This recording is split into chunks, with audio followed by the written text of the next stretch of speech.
All right, everybody, welcome to the Nobody Inside Culture live show. My name is Sejal Thakkar, and I'm the Chief Culture Officer at Nobody Studios. And this is going to be a great conversation today because, until the pandemic, a lot of us were working in organizations that were largely local. So that meant that we were interacting with vendors and clients and customers that were, culturally similar to us for the most part. And a lot of the teams that we were working with were in the same building or at the very least in the same country, right? Which meant they had similar values, they had similar ways of communicating with each other, similar ways of resolving conflict and making decisions. But for companies like Nobody Studios, one of our core values is that we're irrationally global. So we want to leave a global footprint.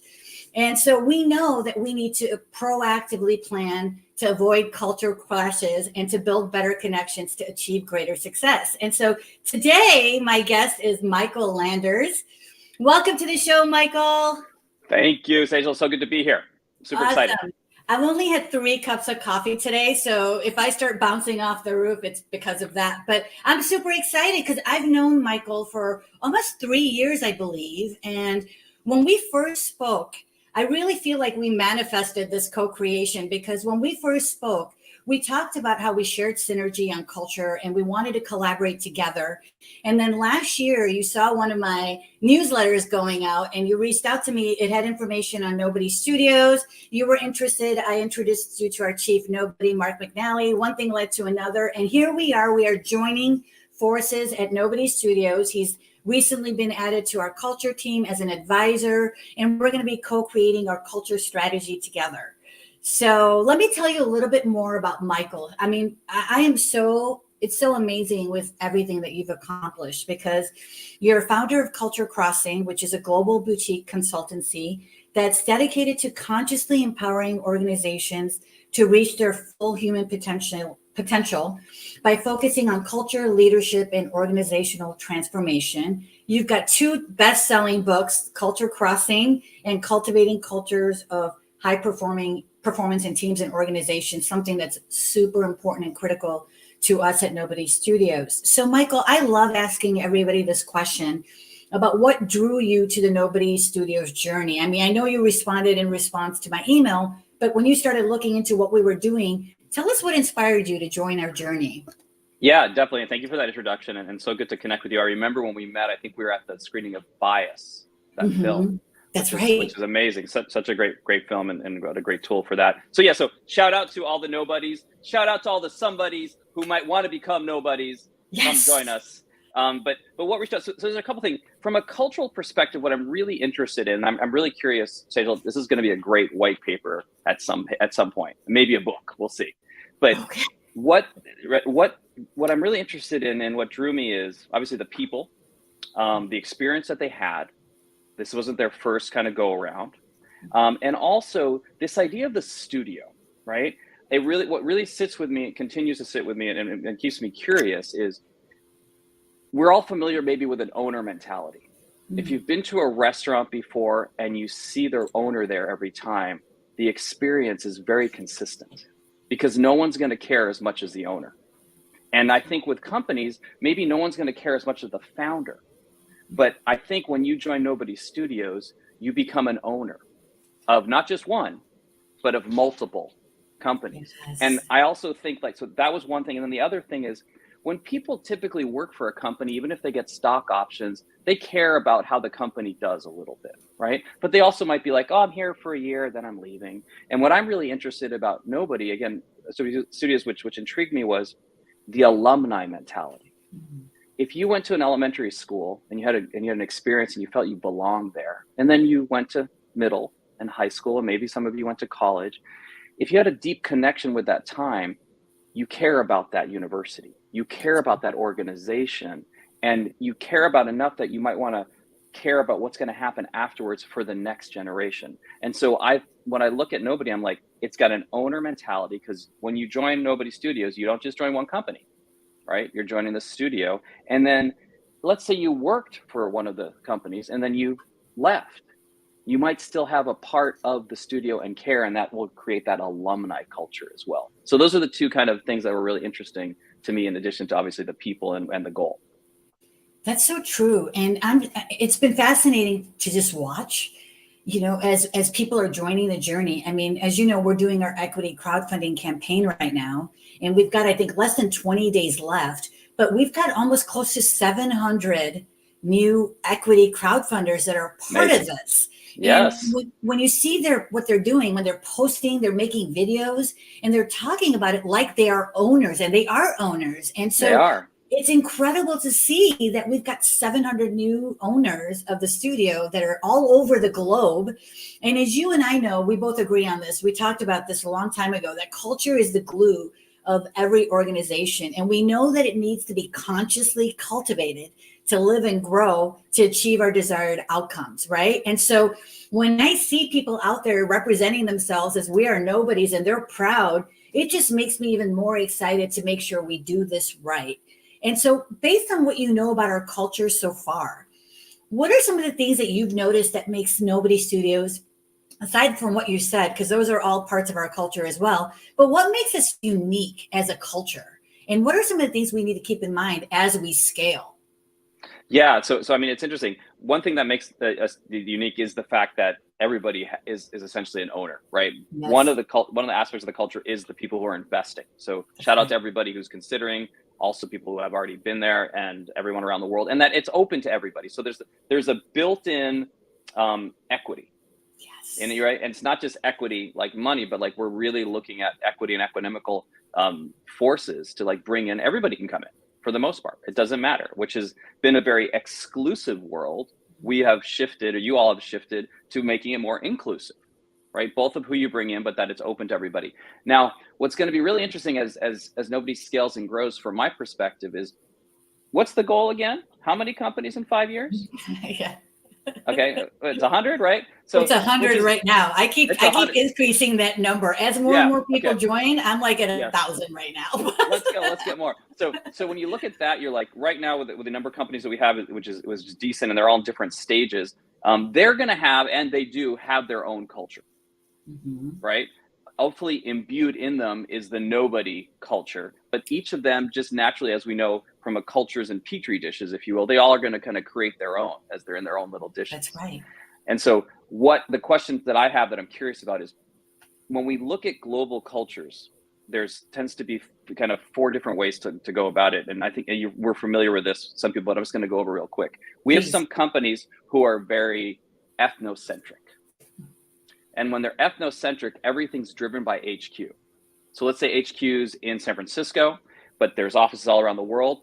All the offices look exactly like HQ, and all the decisions that are made are done in the same way that HQ decides it. And if everyone gets training the same as HQ decides it. So ethnocentric, right?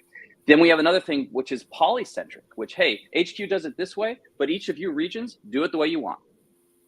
Right? So if you do it differently, that's great. And then the third one is geocentric, where we're looking at every different function and seeing what makes sense. And so as Nobody grows, is it, what's going to develop? Ethnocentricity, polycentricity, geocentricity. And I think the geo is the way to go at some level, because you want people to, something stays true to everyone, but then how company Y or Z interprets some of those things should be open. Right? It should be. One of the adages I've had in working with global companies is US companies try to put the US shoe on the global foot. US shoe on the global foot, you know what that causes? Blisters. Right? So we have to understand and say, hey, what's our shoe? What stays? Right? What doesn't shift? And then what is amorphous? What moves as culture is amorphous? You can't control it. It's constantly being adjusted and cultivated. We have to let it breathe. So yeah, that's what I'm really interested in, right? What and part look of it at is that. Sharing? Yeah. Mark is asking, he's making a point. We've got Mark McNally, our chief nobody, is putting a comment in here. Spot on, Michael. But how do we get it right? What part of Nobody Studio is consistent across all of our new co's? And the rest is left to the vibe and the culture of each new co. Yeah, and I think that's it. And I think asking the question, Mark, is what we consistently do. There's no answer. There can't be a set answer every time, but we can start to figure it out. And I'd also flip it and go, hey, Newco, what do you think should be consistent? What do you vibe with? What do you want to continue to drive? Because if they say yes, boom, there we go. It'll get driven. On the opposite, if I say, no, you have to do it this way, what's our natural response? That's right. Hell no, I'm not going to do that. I'm doing it my way. So yeah. That's right. And we have another one of our director of the Idea Lab, Min Bageda, who's also listening in, said, spot on, Michael. It's a different vibe when you feel like you're in a place where you can not only be an owner, but also be your true self. I love that. And you know how much that resonates with me. And, culture is a funny thing though, right, Michael? It's one of those things that we rarely pay attention to it when things are going right. Right. It's kind of one of those things that's there. Most of us even take it for granted when everything is good. Right. And even when you ask professionals like us that this is our bread and butter. This is what we love to do, is focus on culture. But when you ask people like, how do they define culture? Their answers are like, oh, well, it's just the way we do things around here. Right. And in a simple, I think, less complicated world, that might be good enough. But you and I both know that it's not that simple. And one of your LinkedIn posts caught my attention, and you said, we are all just one step away from a culture crash. And I've seen this term, and I'm a lawyer and I love to get the definitions down. So I've seen this term, different definitions for this, but I'm curious how you define culture crash. And if you can give us a couple examples, so what you mean by this term. Yeah, definitely. And also just shout out to Min. Yeah, to be an owner and also your true self, like there's a connection there. When we're an owner, we can be true and people see us. That's it. People see us. And Sejal, I know you said, like, I see you, right? From the lightest avatars, like that's the thing that really I love from that movie was like when they say everybody wants to be seen. And then when that's their greeting is I see you. And I think as an owner, you get seen. But back to the culture crash. So this is kind of what happened in my life growing up overseas from 3 to 18 in countries throughout Latin America, then living in Japan as an adult. I was always going in and out of cultures because I'm originally from Boston, Massachusetts, and my parents are American. So what I found was every time you interact with anybody, it doesn't matter where they're from, we have culture crossings, right? That's how my company name came to be, Culture Crossings, right? And you can substitute that culture word for customer, colleague, whatever it is, but it's an intersection of two different people and two different cultures. And I have found that two things happen. One, we have culture connections, and that's when things go great, right? My expectations are met. My preferences are there. You get me. I don't have to explain myself. I'm seen. I'm heard. I'm included. And on the flip side, we have the culture crash. And for me, the culture crashes happen when things don't go right. You don't meet my expectations. You don't fit my preferences. Maybe I don't feel heard. I don't feel seen, or you misinterpret me, right? And so that's the reason that's how I tend to define a culture crash. And usually the way we avoid them, and then we can talk about a few because they can happen within companies, across companies, individually, in relationships. But the core way I have found to kind of avoid them or lessen them, I'd say, I don't think you can avoid them completely, but to lessen them is self-awareness. That's right. And I was going to say, there's no way to avoid it, right? But we can do something to mitigate it. I remember one of the cases I worked on early on in my legal career where somebody, a female, filed a complaint. And I share this story all the time just to set this example of where she filed a sexual harassment complaint against a male colleague. And when I got in to investigate it, I spoke with her and I understood her point. She said that he was standing too close to her and that it was making her feel uncomfortable. And so I went and interviewed him, and he was actually Japanese. And what he told me is the way that he was raised, that if you stand more than 2 feet away from somebody, you're actually being disrespectful to that person. So in his mind, he was standing closer to show her respect, right? But we got in there early enough to counsel the two of them about what I call the culture crash. As she was saying, I need my space, give me 2 feet. And he was trying to show respect. But we got in there, we coached the two of them. We informed them that this is what's making her feel uncomfortable. And guess what? To this day, they still work together. And I think that's what the problem is that a lot of times we think of culture as something that's an afterthought, but not proactively doing something. And then, especially when we're going to be doing what we want to do at Nobodies Studios, have Nobodies globally, we need to be proactive and plan ahead. So go ahead and tell us some strategies of what can we do to avoid or even recover from these types of situations, right? Definitely. And I appreciate that story, right? There was just two different stories being told. And then when we understood the reasons behind the behavior, the reactions might have shifted, right? And that's the big thing, is like, very often, if I don't know your intention, I most likely misinterpret it. That's right. Based on the way I was raised, my programming, all those kind of things. So I think that's the big thing. I think one of the things that I find to minimize culture crashes, especially organizationally, is, are we open? Are we asking questions about people's intentions? Do we understand the why behind the reasons that people are doing things? That's number one, rather than just reacting to things because of stories we're telling ourselves or with limited data. So when there's a lack of transparency, when there's a lack of data, culture crashes increase, right? So I think that's one of the things that I see at Nobody early on, is a lot of openness, a lot of curiosity, a lot of questioning, and exploring, and saying yes to a lot of things, but then also it's going to be business, right? So you're going to make decisions. And when things are like, no, we're going to do it this way, and no, we're not agreeing with that, and here's why, again, limiting the idea for culture crashes. So I'm a big proponent of more flow of information and data, and also giving people, and you'll appreciate this, I think, Sejal, giving people opportunities in learning and development and leadership development to really understand themselves, their programming, their biases, what they hold on to, judgments, because limiting those increases our opportunities for connections. I agree. I think it's all about the leadership's willingness to look inward, right? And you use this term a lot too, and I've used it too, is to unpack their cultural baggage, right? And learn how to get over these. Well, I think this way because of my lived experiences, so everybody must think the same way. But it's to understand that we have biases because of our lived experiences, and they're going to change the way that we look at the world, right? And if we don't learn to be open and curious. And one of the things I really respect about what we're doing at Nobody Studios is transparency, right? That's one of our core values. It's key to our culture. We know that we're going to have to be transparent about this, because that's the only way people are going to give their ideas. That's the way people are going to speak up if something's going on and they're not feeling comfortable. And we want to make sure that we give people a place to feel that psychological safety, so they can challenge their own sort of ways of looking at things. And once we add you to the leadership Slack channel, you'll see that I'm constantly posting things about unpacking cultural baggage, because I think that that's how we're going to, be very, that's going to be I feel like our competitive advantage. Yeah. I hear that. I mean, like, one of my favorite quote from gurus and prophets and leaders and people from throughout history is, the greatest gift you can give to humankind is your own self-awareness. And I really, really believe that. My practice is based on that, just from my own experience of having been able to be more aware and get people to become more aware, less problems occur. I think the other thing within what you're sharing, which is really good, is a lot of times people are like, I want to bring my true self to work, which I get, and some people don't.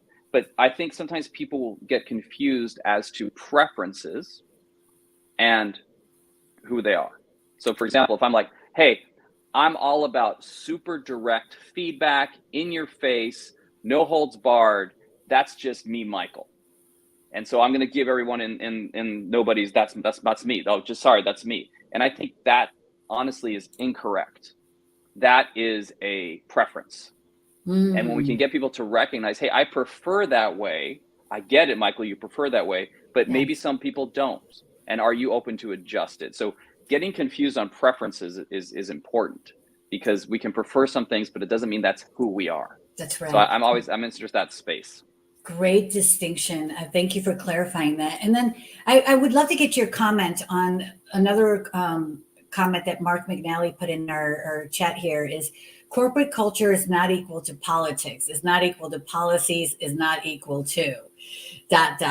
So this is something that, is always an issue when you're getting organizations off the ground, right? So I'm curious as to what your thought is, and especially when you're looking at it from the global perspective too.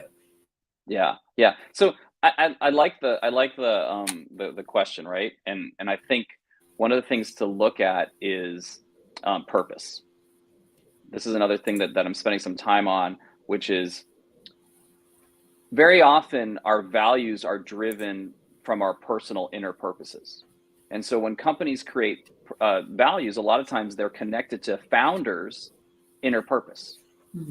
And then sometimes when we bring people in, people are attracted to those, but that might not necessarily be their inner purpose, right? It might be they might be connected to something that they agree with or want to kind of do going forward. So when it comes to this idea of corporate culture, how much of that is connected to what the founders essentially want to do, right? From an inner purpose and build, and how much is it connected to what each individual employee has in terms of their desire, and then obviously the outer purpose. So I think when we talk about corporate culture, again, it's culture, right? It's the culture of an organization, but maybe it's not equal to politics or policies. I think that's accurate. I think the culture lives and it grows and it changes, and policies and procedures and rules and laws are part of things to, fit in with agreements that we've agreed to. That's right. And every organization has their sort of spoken and unspoken culture, right? And so whether we like it or not, that's something that needs to be dealt with, right? And I think that, like you said early on, I agree, having more conversations, sometimes very tough conversations about what are our values, what are our shared values. And as we bring in all of these new equity crowdfunders and new nobodies, new owners of the studio, we have to constantly reevaluate, our shared values and make sure that we clearly communicate those so people understand what they are, and that they also understand that when these situations happen, these culture crashes, that we can talk about that. We can communicate with each other. We're opening that door. We're not doing that approach of, I've done these trainings for a long time where it's like, punt everything to HR, let them handle it. We're not doing that here. This is about, let's equip our leaders to handle these cultural crashes when they happen right away and in the proper way, right? Yeah, I agree. And I think the other thing that I see from Nobody, just in its goal, right? It's audacious, bodacious, whatever goal of creating 100 companies in 5 years, which is amazing, is inherently there's going to be a culture of high performance, right? And so how do we cultivate cultures of high performance? We can bring all the players together who can perform. That's not an issue. We have that. We're when I look at the talent at Nobody, from the executive levels down to all the different newcos, amazing. And then our crowdfunding are going to bring in more amazing talent, people who know their stuff. There's no question there that I see. That's another thing that attracted to me. But that doesn't mean we're going to perform. Right. And so that's the other thing of like, how do we cultivate that? How do we get all this talent, which we have, to perform? And that's going to be it's going to be a process. And I have a lot of faith that it'll work, but there will be a series of crashes and connections, and just expecting that and preparing a little bit beforehand, I think is a great kind of way to achieve that, especially globally. And then also looking at what performance means across cultures and how do we achieve it. Well, you just gave me the perfect segue to the question I was going to ask you next. Is you've been doing this for a long time and working with organizations. So how are you going to be now? You are, you're an advisor on our culture team. You're also an investor in Nobody Studios. So how are you going to be bringing your superpower to Nobody Studios to help us take our culture to the next level, especially as we're scaling now? Yeah, so I think I'm really just excited to be a part of it, right? Like I said, there's an amazing kind of group of people here, and so the things that I think I can support with as we take it is really just being open, being curious, asking interesting questions, being a resource around decisions that we make, and also the cultivation of the new co-cultures to understand where that poly, ethno, and geocentric stuff kind of fits in, what stays true, what doesn't, and how it changes. Those are all the things that I think I can support. And one of the things you mentioned too is I'm really interested in getting people to reach their full human potential, the organizations to reach their full human potential. And when people read that, they'll be like, well, what is that, right? Does it just mean performing? It's like, no, it's really looking at each person and seeing how much greater they can be. That's right. Right. And if we start there, the cultures that we'll create and continue to cultivate it was pretty amazing. I love that. And I am fully in synergy with that approach. I think that there is no one size fits all approach, definitely not at Nobody Studios. And And especially because we really want to make it neurodiverse friendly. We want to make it all diversity friendly, that we know we're going to have to do this differently. So thank you, Michael. I'm so glad that you're part of the team. So I want to just remind everybody that, look, in order for us to build 100 new companies in the next 5 years, we're going to need your ideas. We're going to need your talent. We're going to need your influence, and we're going to need your capital. So join our journey. However that, like Michael said, however that makes you reach your potential. And it's about, it's about what you want. You get to choose your own adventure, whether it's like, if you want to be part of our talent team, we have people that are giving a couple hours a week. We have people that are working 40 hours a week, right? You get to choose. There's endless opportunities to add your skills, whether it's full-time, part-time, or freelance. Influence. We are so grateful. We wouldn't have 700 new Nobodies had it not been for the people who have supported us this far. And we're really grateful for everybody who really has come onto this journey to be part of something that's bigger than themselves, right? And so we welcome you to join us and bring your influence, the people in your network. You don't need to have 1 million followers to be a part of this journey. You can have, it doesn't matter how many, you can come in and share this information with your personal network if you think that this resonates with you. And then, as I mentioned earlier, one of the things that attracted me, and we talked about diversity at the studio, of joining the studio, was that, I firmly believe that we need to give back to our society. I truly believe that. I try to do that. I know, Michael, you do as well. And so one of the things that attracted me to this journey is that we're giving this equity crowdfunding campaign. It's not about the money that we raise. It's really about giving people an opportunity so that we can diversify ownership at the studio and create companies and opportunities for other people to be part of that. And so go to Republic, Nobodies Studios, invest in the studio, be a part of this journey with us, and come build with us. So thank you again, Michael, for taking time to be a part of the show with us. And I can't wait for us to get our hands, going on this culture stuff together. And so everybody, thank you so much. I am so glad you're here on this journey with us. We resonate in so many ways. And I know that's going to differentiate us from everybody else out there.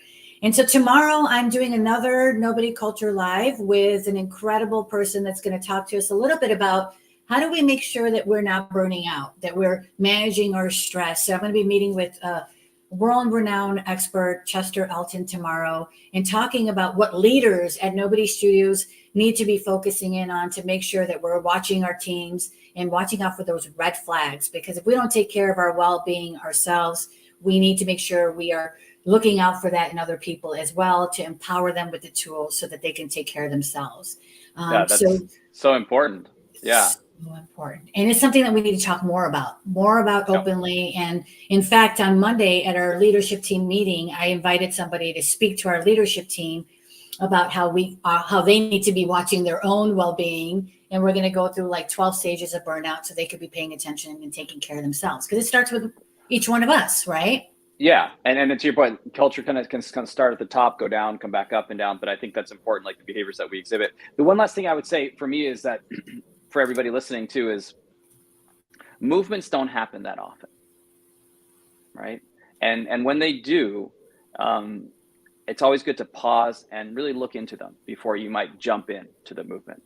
Oh, that sounds interesting. Oh, let me take that, and then realize, oh, that wasn't something. So take your time, take a look at what we're doing, right?